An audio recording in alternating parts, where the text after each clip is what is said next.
Hello, everybody, and welcome once again to Sports Talk 920. I am your host, Michael Goodman. We're reporting live on the road. And when I say on the road, I don't mean like these other sports shows that, you can probably hear it in my voice now.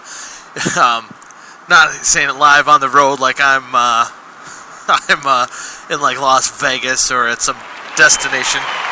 Hey, I get an applause. I don't know where that came from. Thank you.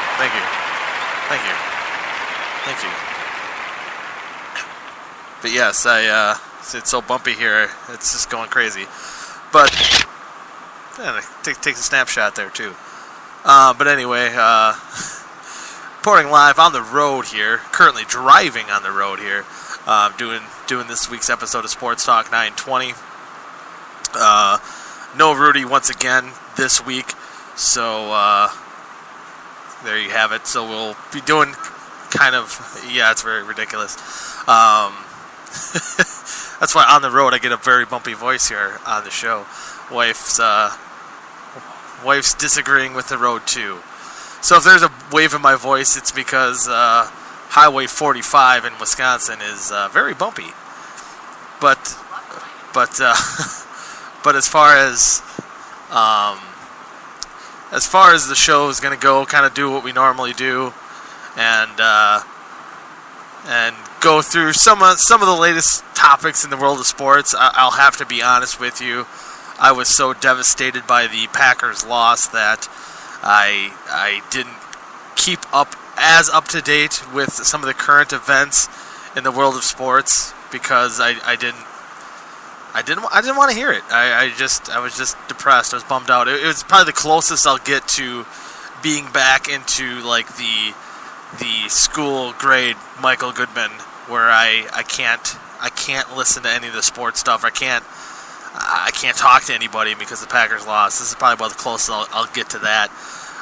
Just hoping for a Packers rebound after just another a sluggish showing of the Packers offense that really has dated back. I mean, some of the struggles maybe kind of shown through. I want to say dating back to last year, starting when they played San Francisco. They won that game 17-3.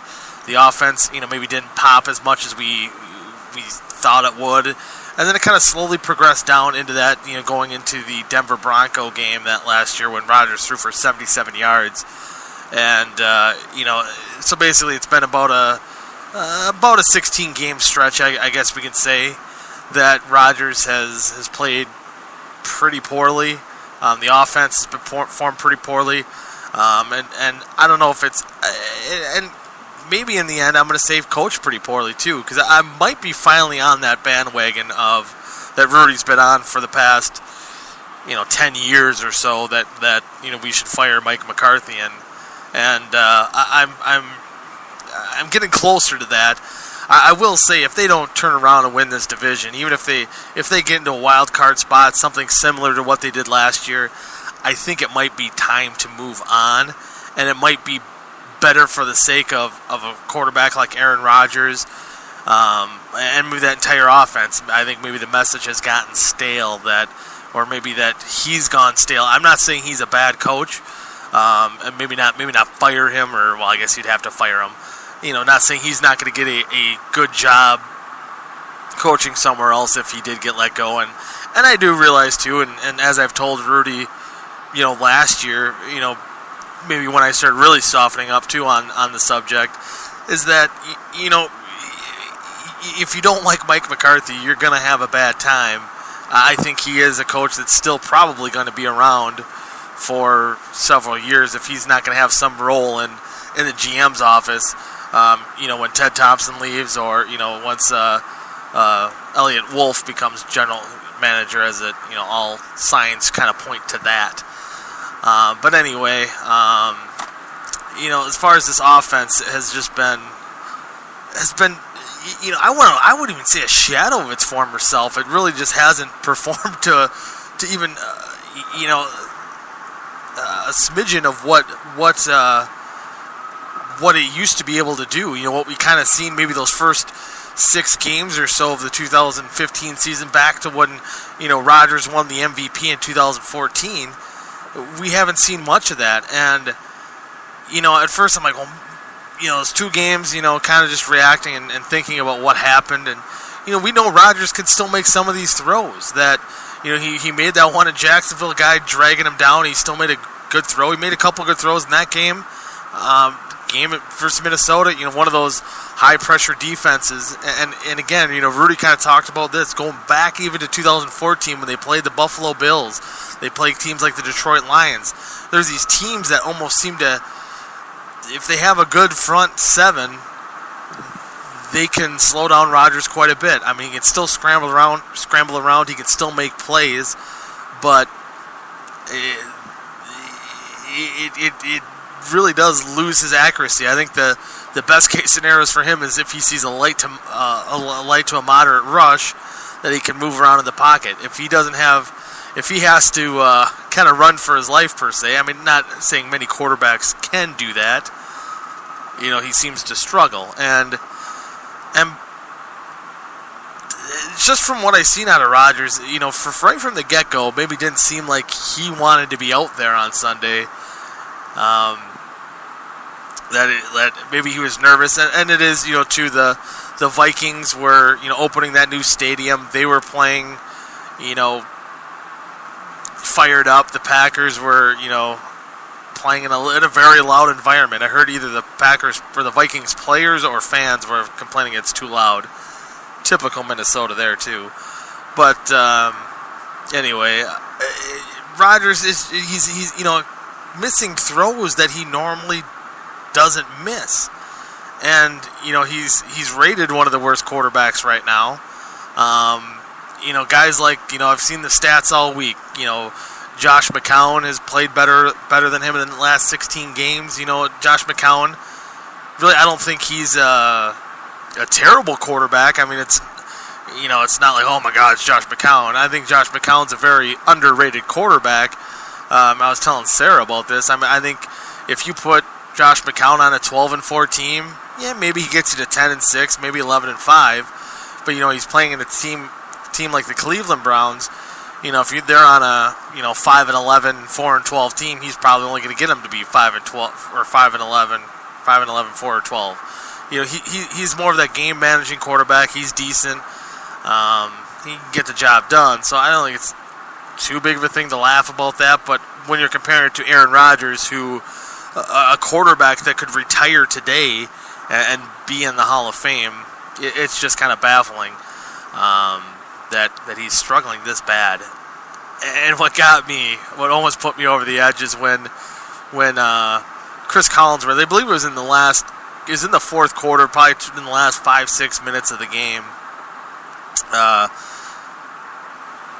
Aaron Rodgers missed a screen pass to Jared Cook, and Collinsworth said this is one of the very few misses you'll see Aaron Rodgers make. And really, going back to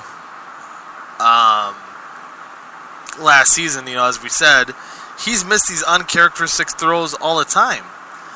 And, do we blame it all on him? I think the media has, if you've seen all this stuff from Wednesday and his press releases and stuff, that people were harping on him for playing poorly in those games. And really, I mean, I'm sure it is annoying for Rodgers to hear, and I believe Rodgers, I'm glad that their confidence is up. I'm glad that, they're still working on trying to get things, right. But sometimes things like this maybe need to be said, need to be brought to the light. Sometimes, when you hear the old stories where if you get in a fight in training camp, sometimes you just get all those bad juju, whatever's in the back of your head or back of your mind, that you get it out, you hash it out, and you move past it, you move beyond it. Because there's something wrong with this offense. And again, Jordy Nelson, we thought he was going to be the answer to all the Packers' prayers when he came back. I mean, obviously, he's not back to, fully 100%. And Rodgers and Nelson aren't quite on the same page. We could look at, is it Rodgers, a lot of those starters not playing a lot in the preseason, maybe, but you do have a lot of practice time that you could work out some of this timing and rhythm stuff. some of the stuff that even James Jones, coming into last year, being a year removed, was right in cue. So, I don't know what it is. Part of it is probably the offensive line, and I'm not even saying the offensive line without Josh Sitton. I'm not blaming that release. I think Taylor is doing a damn fine job. Replacing Sitton. He had pretty big shoes to fill per se, as far as replacing a guy with a pretty big name. But this offensive line as a whole, and last year, they had some of those excuses of, Bakhtiari was hurt. I think Bulaga was hurt for some of the season too. I think Lang had some knee issues, I believe, and sitting with his back. So they were dinged and banged up last season. They weren't that solid of a unit that they were back in 2014. So optimism was high, and we're only 2 games in the season. I don't think we're in a for the Packers, as far as the Packers are concerned, are in this big of a panic mode. But the offensive line right now isn't playing cohesively together right now. Where you look at the Packers and a lot of the formations they line up in right now. And I guess I'm kind of thinking, going back to 2014, they probably started doing more of the 3 wide receiver sets instead of the 4, maybe 5 when they had Jermichael Finley. They'd have 4 wide receivers and Michael Finley spread out as well. They don't do that as much anymore, but a lot of it's because they can't.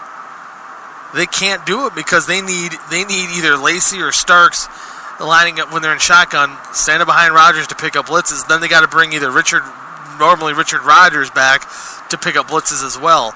So now you basically are taking away 2 skill positions to add more offensive line, and when they're bull rushing you, and they can still almost get to you or put at least pressure on you, and they only have to worry about covering 3 receivers.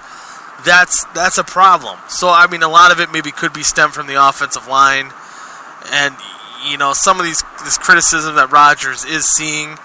I understand why he does fire back, because I don't think he wants to just go, well, it's not me, it's my offensive line. He said something about how he's usually pretty fundamentally sound, although Sunday could very much argue that point, where he was almost as careless with the ball as Brett Favre was, and usually I think one thing you'd say about Rodgers, sometimes he's almost too careful with the ball. So I think a lot of it does stem too with that offensive line, where you basically got to go, being from 5 offensive linemen to 7, because they're stacking the box, and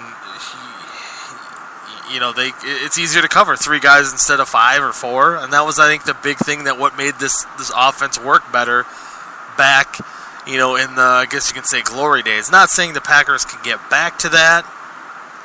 And again, week 2 might be a little bit premature on the total panic button. And a team like the Vikings too, I think so much was made with Teddy Bridgewater, and I will still say that trade with Sam Bradford wasn't worth it. Randall had a bad day covering a real good receiver, an up-and-coming star, and Stephon Diggs. And obviously they were thin at secondary. I thought that defense played pretty well considering. You held him to 17 points, and really Diggs probably could have been worse. But especially run defense, and they were getting thin on defensive line too. They had to bring Price back from the practice squad because they're so thin on the defensive line. So, defensively, I think they did a pretty good job. Offensively, it's pretty bad, but they only lost this game by 3 points. The Minnesota Vikings are a sound defensive team. The Minnesota Vikings do have enough weapons on offense to put up, around 17 points. They can win these games. They can be, I would say a very miniature version of the Denver Broncos. If they play the right teams, they're going to be scoring some defensive points as they did the week before versus Tennessee. So, that being said,